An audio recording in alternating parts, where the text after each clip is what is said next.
Global సమ్మిట్కు సంబంధించి మంత్రి శ్రీధర్ బాబుతో మా ప్రతినిధి శ్రీకాంత్ ముఖాముఖి.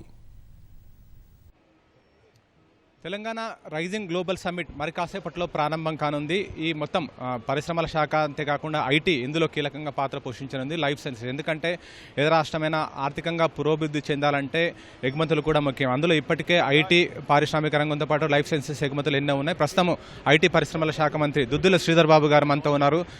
ఆయన అడిగి మరెన్నో తెలుసుకున్నాం.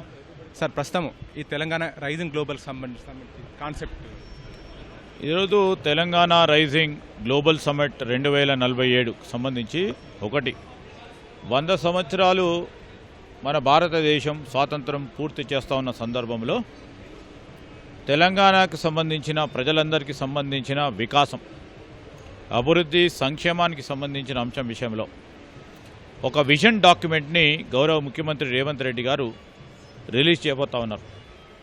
ఈ కార్యక్రమం మరి గౌరవ గవర్నర్ గారి చేతుల మీదుగా ప్రారంభోత్సవం చేసుకొని వివిధ పరిశ్రమలకు సంబంధించిన అధినేతలతో పాటు మరి కొంతమంది రాష్ట్రాలకు సంబంధించిన పెద్దలందరూ కూడా వచ్చి ఈరోజు గ్లోబల్ సమ్మిట్కు సంబంధించి రాష్ట్రానికి సంబంధించిన విజన్ ఏముండబోతా ఉంది, ఆచరణలో ఏ విధంగా ముందుకెళ్తారు, 2034 వరకు మా విజను, మా అంబిషను, మా గోల్ $1 ట్రిలియన్ ఎకానమీ చేయాలని, 2047 వరకు $3 ట్రిలియన్ ఎకానమీ చేయాలనే అంశం ఏదైతుందో ఆ అంశానికి సంబంధించి ఈ రోజు నుంచి మా ఆలోచన విధానాన్ని, మా ప్రణాళికను ఏ విధంగా ఉండబోతా ఉన్నాయి, దీంట్లో అందరూ కూడా మీరు కలిసి రండి, మాతో పాటు మీరు కలిసి మా అందరిలో పాత్రదారులు కావాలని మేము పిలుపునిస్తూ ఉంటాం. దాని క్రమంలో మరి చాలామంది కూడా గత 2-3 రోజుల నుంచి మరి గ్లోబల్ రైజింగ్ సమావేశంలో మేము వస్తూ ఉన్నాం కనుక మేము కూడా మీ రాష్ట్రంలో పెట్టుబడులు పెడతామని ముందుకు వస్తూ ఆసక్తి చూపెడతా ఉన్న అనేక మంది పారిశ్రామికవేత్తలను కూడా ఆహ్వానిస్తున్నాం. ఓకే సార్, ప్రస్తుతము తెలంగాణ ఆర్థిక పరిస్థితి దేశంలో ఏ స్థానంలో ఉంది? రాబోయే రోజుల్లో పెద్ద లక్ష్యాలు విధించుకుంటే ప్రస్తుతం ఆ స్థితి ఏ విధంగా? ఈరోజు అగ్రగామిగా, ఈరోజు చాలా స్పీడ్గా, ఫాస్ట్గా, రోబస్ట్గా ఈ రాష్ట్రానికి సంబంధించిన పరిశ్రమ, ఐటీ రంగాలకు సంబంధించిన అంశం విషయంలో ఒక చిన్న రాష్ట్రమైనా కానీ ముందంజలో ఉన్నాం. ప్రత్యేకంగా ఐటీ రంగానికి చూస్తూ ఉంటే పెద్ద ఎత్తున ముందుకు పోతూ ఉంది. ఇండస్ట్రీ రంగం కానీ, మ్యానుఫ్యాక్చరింగ్ రంగం కానీ ఈరోజు విధంగా వ్యవసాయానికి సంబంధించి టెక్నాలజీని ఉపయోగించుకొని ఏ విధంగా ముందుకు పోవాలనే ఒక స్పష్టమైన ఆలోచనతో ముందుకు పోతూ ఉన్నాం.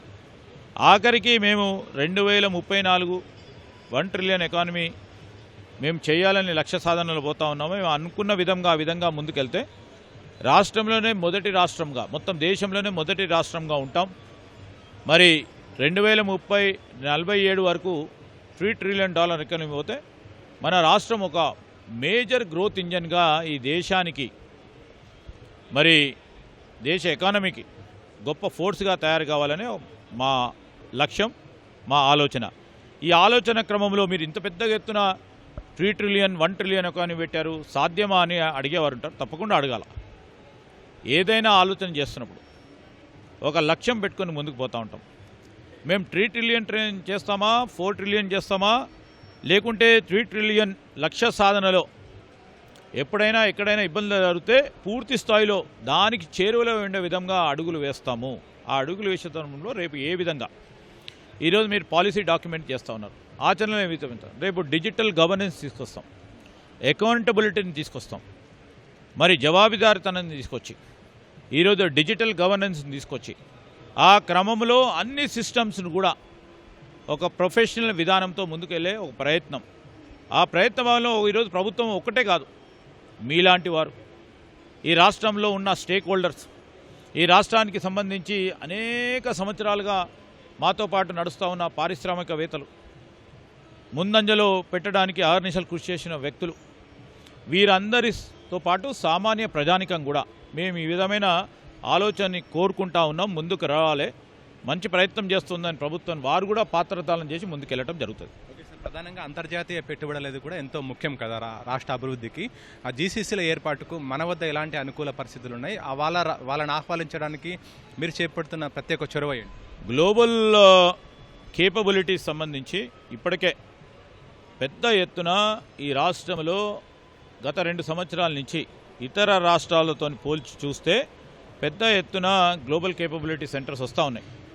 అంటే ఇక్కడ ఉన్న వాతావరణం, ఇక్కడ ఉన్న నైపుణ్య శక్తి, ఇక్కడ ఉన్న యువకులకు నేను ఏదో సాధించాలనే ఒక స్ఫూర్తి, వీటన్నిటిని కూడా కూడుకొని మరి ప్రపంచ స్థాయిలో దిగ్గజాలకు సంబంధించిన కంపెనీస్ ఇక్కడ ఉండటం, ఇవన్నీ కూడుకొని పెద్ద ఎత్తున ముందుకు పోతా ఉన్నాం. గ్లోబల్ కేపబిలిటీ సెంటర్స్ని ఈరోజు ఏవైతే కేపబిలిటీ సెంటర్స్ ఉన్నాయో రేపు గ్లోబల్ వాల్యూ సెంటర్స్ చేయాలనే ఒక ఆలోచన దృక్పథంతో పోతా ఉన్నాం. అంటే ఇక్కడే మన నైపుణ్యాన్ని ఉపయోగించుకొని ఇక్కడే ప్రోడక్ట్స్ తయారు చేసి ప్రోడక్ట్స్ సంబంధించిన ఆ విలువకు సంబంధించింది ఈ రాష్ట్ర ఆర్థిక ప్రగతిలో ముందుండాలనే ఒక ఆలోచన దృక్పథంతో పోతున్నాం. చివరిగా ఒక ప్రశ్న, రాష్ట్రాన్ని కూడా 3 ప్రాంతాలుగా విభజించారు కదా sir, outer ring road, regional ring road, ఆ తర్వాత ప్రాంతాలు, దానికి సంబంధించిన వివరాలంటే దాన్ని మొత్తం పాలసీ విధంగా రూపొందించండి. ఈరోజు రాష్ట్రానికి సంబంధించి ప్యూర్ అండ్ రేర్ అనే ఒక కాన్సెప్ట్స్తో పోతా ఉన్నాం. అంటే ఔటర్ రింగ్ రోడ్డు లోపడున్న ప్రాంతాలు ఒక ఆర్థిక విధానం, ఒక గ్లోబల్ ఇంజన్గా, అదేవిధంగా ఔటర్ రింగ్ రోడ్ నుంచి RRR వరకు అదొక అంశం. దానికి తోడు RRR అవతల ఉన్న వ్యవసాయ అనుబంధ రంగాలకు సంబంధించిన అక్కడ ఏ విధంగా ఉపాధి పెంచాలి, అక్కడ ఏ విధంగా పరిశ్రమలు రావాలి, అక్కడ ఏ విధంగా అక్కడ సంబంధించిన రైతులు కానీ, రైతు కూలీలు కానీ, ఇతర మరి ఆదాయ వనరులకు సంబంధించింది ఏ విధంగా పెంపొందించాలనే ఒక ప్రయత్నంతో ముందుకెళ్ళడం జరుగుతుంది. ప్రస్తుతం అన్ని విధాలుగా పాలసీలు రూపొందించి ఒక ఇండస్ట్రీకి ఐటీఏ కాకుండా పలు రంగాలకు సంబంధించి అన్ని పాలసీలు రూపొందించి ఆ పాలసీల ప్రకారం ముందుకు వెళ్తున్నాము. దానిలో భాగంగానే 2047 నాటికి 2047 సంవత్సరం నాటికి రాష్ట్ర ఆర్థిక వ్యవస్థను $3 ట్రిలియన్ తీసుకెళ్లే విధంగా కూడా అన్ని రంగాలను కూడా కలుపుకొని పోయి ముందుకు వెళ్తున్నట్టు కూడా మంత్రి శ్రీధర్ బాబు చెప్తున్నారు. Camera person Srikanth, ETV news, Hyderabad.